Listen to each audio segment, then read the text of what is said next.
Okay, now you start, then I say who I am, and then you're telling the story. Okay. Yeah, perfect. Okay, right. We're off to a great start. Okay. All right. So we're Katarina and Nicholas from Nikolaihof, and we're very happy to sort of at least virtually meet you today. And in this way, also we're happy to be able to introduce our wines and a little bit also our ideas behind the wines to you. Yeah, so that would be your part now. God, that's weird. Yeah, so it's actually it's also a new thing that Katarina will join Nikolaihov in April. So fully. So that's also quite our first meeting together as both Nikolaihov members. So that's also quite. But we're working on it. We promise to get better on that. Yeah. So. Semicolon is a project what we started 2 years ago, two and a half years ago. We met each other again after a couple of years and decided to drink one glass of wine. And this one glass of wine was not one bottle; it was 3 or 4 bottles. And of course, sometimes you have very good ideas in. We're gone. Is it working? We're back. Oh shit. Your video is gone. Katarina, maybe you bring your computer. Yeah, I'll just go and get my Mac. Okay, okay.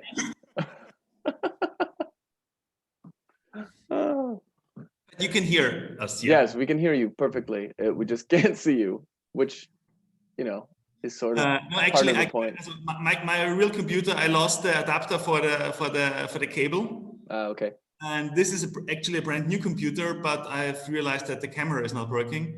Oh. So that's why it's two accounts. One is on the camera, also on the iPhone, and the other is on the computer.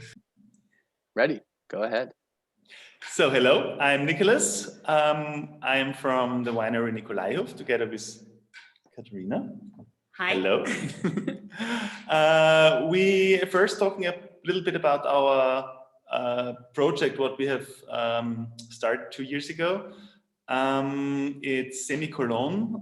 It's a project about making wines a little bit different than we have done it in the last couple of 100 years here at Nikolaihov. And it was a funny story that we met each other after a couple of years, 2.5 years ago, and we met us for a glass of wine. And after this glass of wine and a few other bottles, we had the idea to make some wine together, and that was the idea of Semicolon. It was actually also during that evening, we discussed quite a bit about what we do. I'm a winemaker too. I used to work, until very recently, I used to work in a bigger winery in Kamptal, which is also close to Krems in Langenlois. I was a cellar master there.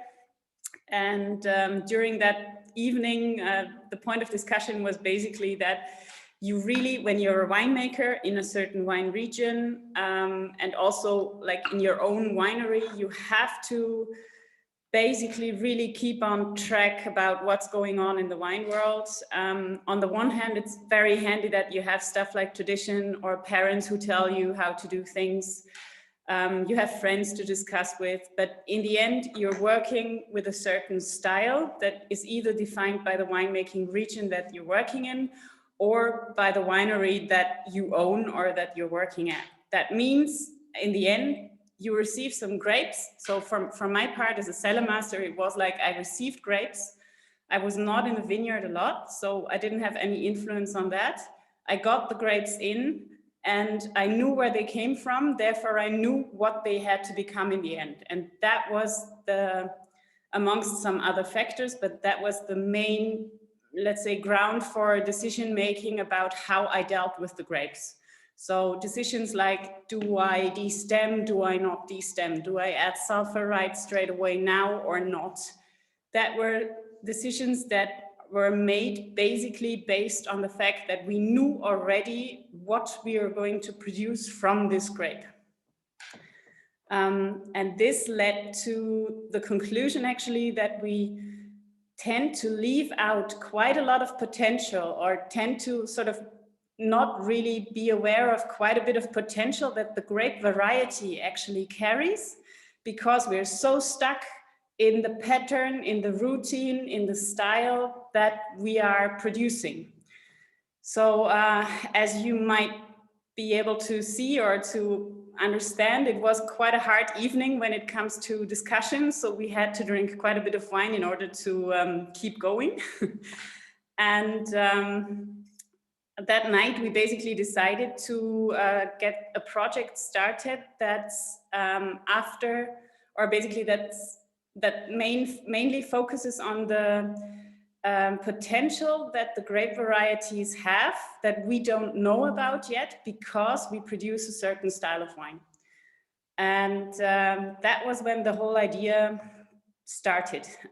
We decided to start with a grape variety that neither of us particularly liked, which was the Gewürztraminer, because the style that we know here in Austria is usually rather full-bodied, not to say heavy, a lot of alcohol, not a lot of acidity left, and usually quite a bit of residual sugar.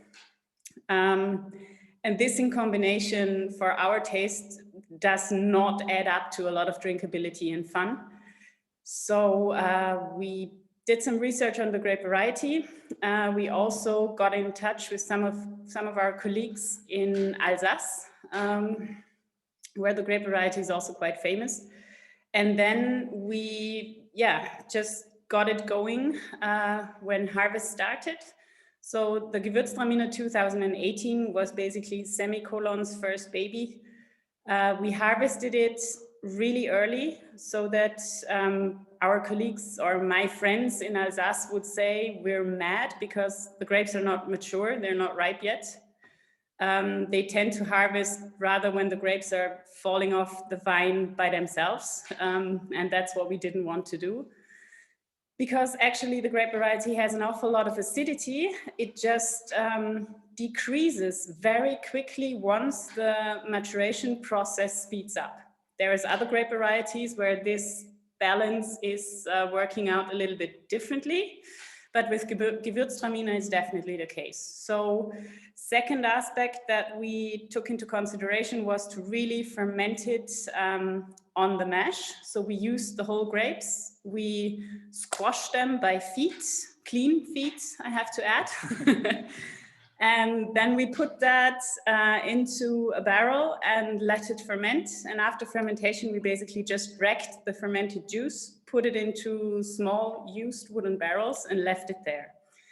The other important aspect that we discussed about was the fact that we can only see the potential if we do not alter the wines. Therefore, it is important that they are not fined, not stabilized, not sulfured, not filtered in any way.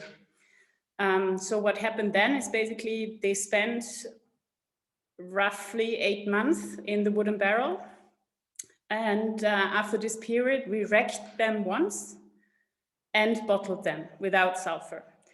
And because the Gewürztraminer action was quite a bit of fun, and 2018 was a rather big year in Austria, we took the chance and made some Riesling as well. Exactly the same procedure, just let's say the relation between mash and must was a little bit different. So Gewürztraminer was 100% mash, and Riesling was about 30% mash, 70% must.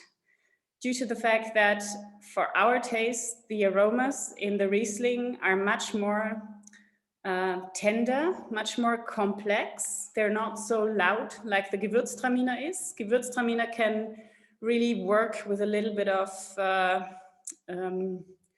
like that phenolic aspect that comes from the mash, whereas Riesling tends to just like a tiny little bit of underlining. Also in a very classic Riesling, we do appreciate some phenolic aspects, but just not too much. So that's why we decided to use less mash in relation to the must. But for the rest, it was exactly the same procedure. And yeah, that's sort of how the first two semicolon wines were made. And we had an awful lot of fun, and we saw already that the 2018 vintage did something really, yeah, not weird, but interesting. Actually, it was done quite or pretty fast. If you compare the time that a classic wine spends in the cellar and needs to mature with yeast contact, those wines for our taste were really fast. So the idea was also to start bottling a little bit earlier, because we saw that the development that they basically then underwent on the bottle was amazing. First of all, we were really dumbstruck a bit by this pandemic situation, because the wines came out in, I think it was July 2019. And after July, actually harvest was pretty much starting. So we didn't have much of a chance to sort of present or have tastings with those wines. So we decided that stuff like the Christmas thing and also Prowein and Wir Vinum would be the events where we could sort of introduce those wines to the general public. And then the pandemic came and we could do nothing anymore. That's basically, or the result was that we basically had quite a bit of stock left of the 2018 wines that had spent more than 6 months on the bottle. And we just saw what type of development was going on there. And that's when we decided that this was one of the very few, but still good aspects of the pandemic, because we weren't able to present or sell the wines in like a bigger volumes. Therefore, it actually was quite good that they had that quiet periods and the time to develop on the bottle. Yeah, you can see I get lost when I start talking about it, because for me it's super interesting to just go deeper and deeper into that topic of potential of grape varieties, because I think for us as winemakers or vintners, this is something we really have to be let's say careful about, because with phenomena like climate change, we should be very much aware of what we have in terms of potential in the vineyards and how we work with it, because there's going to be issues with shorter vegetation periods, earlier harvest scenarios, different developments of sugar levels, alcohol management. Also, stability on a microbiological level is going to be an issue. And if we lose acidity, the pH will basically be too high in order to assure that stability without the addition of sulfur. Therefore, there is really super interesting aspects to dive in and to profit from. And that's also a big, let's say, background, but like a very, I think that's a very complicated wine.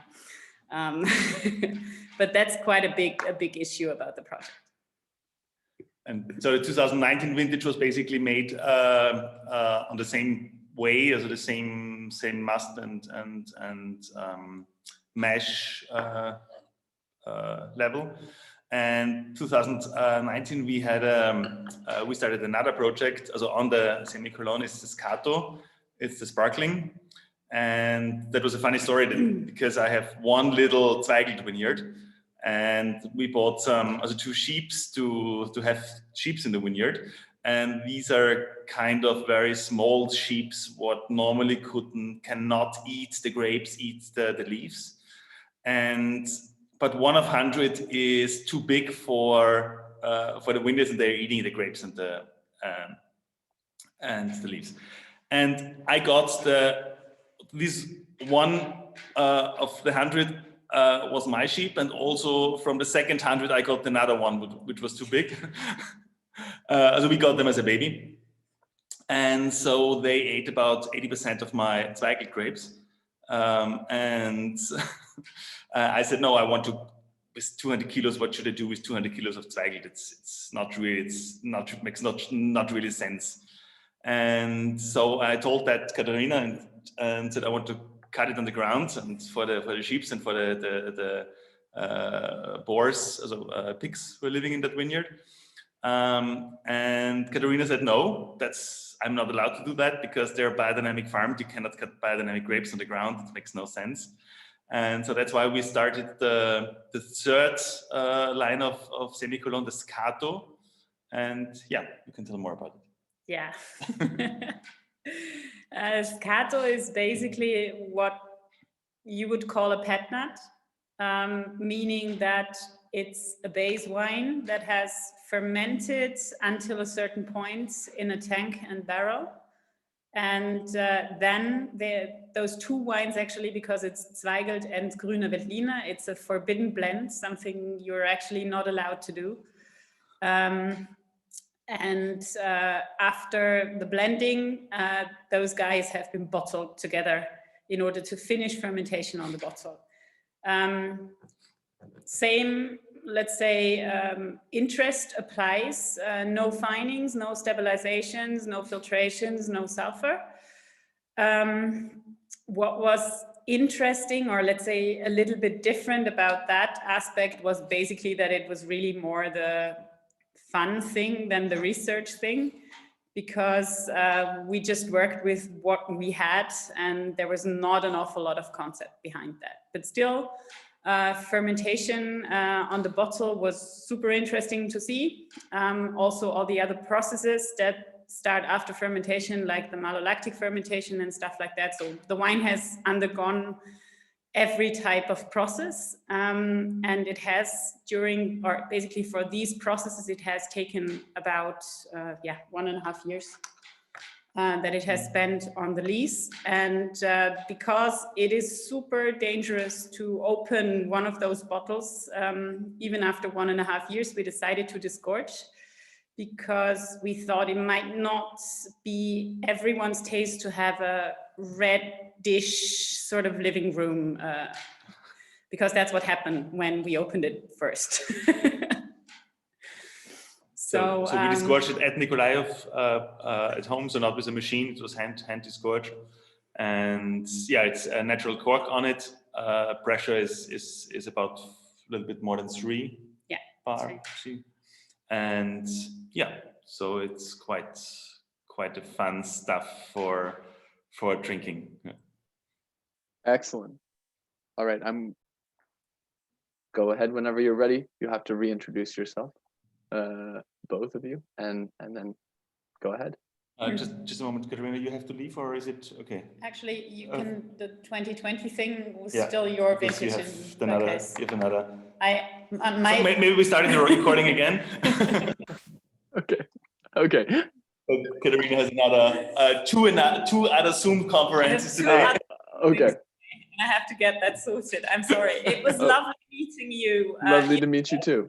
And I do look forward to catching up in whichever form this will happen. I hope you enjoy the semicolon samples as soon as they arrive. Thank you. Whenever there's questions, just don't hesitate to let us know, and we'll do our best to find answers. Perfect. Thank you. Take care. Bye bye. Bis später. Das war Stromkabel. Okay. All right. Yeah, a lot of new things happening at Nikolaihof. Yeah, so 2020 vintage was, the whole 2020 year started quite weird. We had the winter was not very cold, but in springtime, it was before bud burst, we had frost, which reduced our quantity a lot.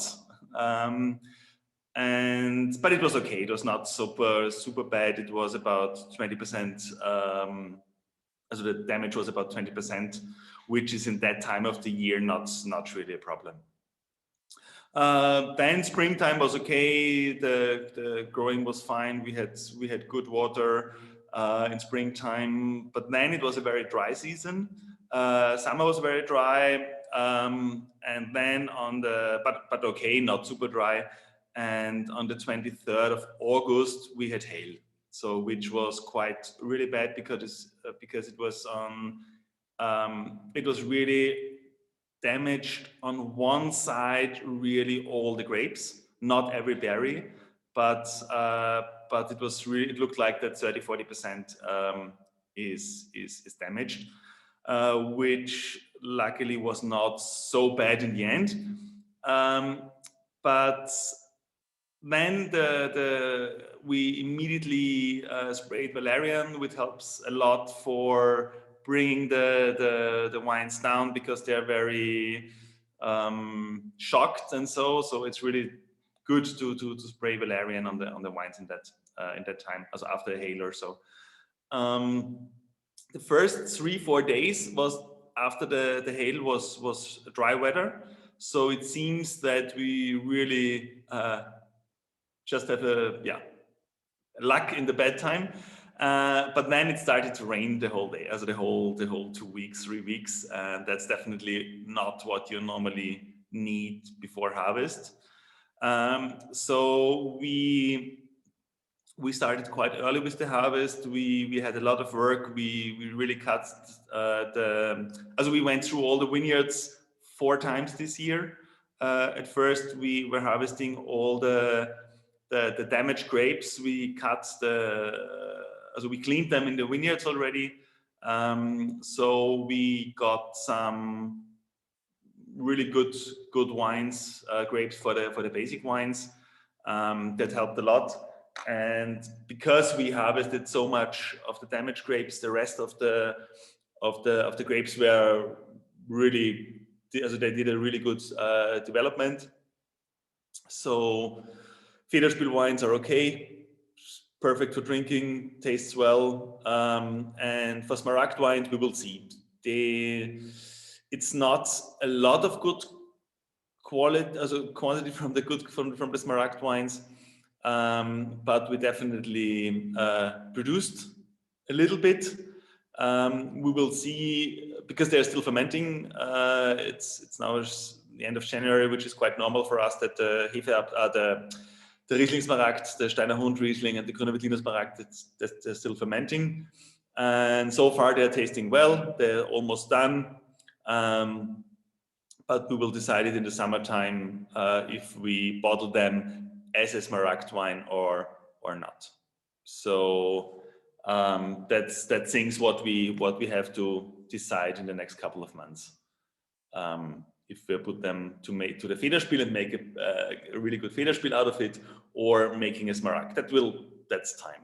We will bottle the Smaragd, and when we bottle it, we would bottle it in 3-4 years. So there's no rush for us to make a decision. And if there is no 2020 Smaragd, we have enough 18 and 19 Smaragd in the cellar. So there will be definitely a good Smaragd always for drinking here at Nikolaihov. Excellent. We talked to Leo Alzinger, and he mentioned a bad hailstorm that sort of really affected further west in Spitz. Were you affected at all by the hail in August in Mautern? It was the same hailstorm. Okay. That was really unusual. So none of the old people, or the older people like my father, he's of course not old, but older. And also this generation, they have no idea that something like this happened ever in the area before. Because normally when you have a hail, there's just one part of the Wachau damaged, or one vineyard or so. But that was really a hailstorm which was damaged almost the whole Wachau Valley, especially in Spitz. So there's some, I don't know how many hectares in Spitz are destroyed. I think 130%, because even in the 2021 vintage, they will not have a normal harvest in that vineyards. So Katharina and I, we went to the vineyards in Spitz after a day, and it was, yeah, the tears. If you see that, it's horrible. You cannot imagine that when you have never seen that before, how this looks like. On videos, yes, you can see it, but if you see that real, everything is on the ground, and so that was really horrible.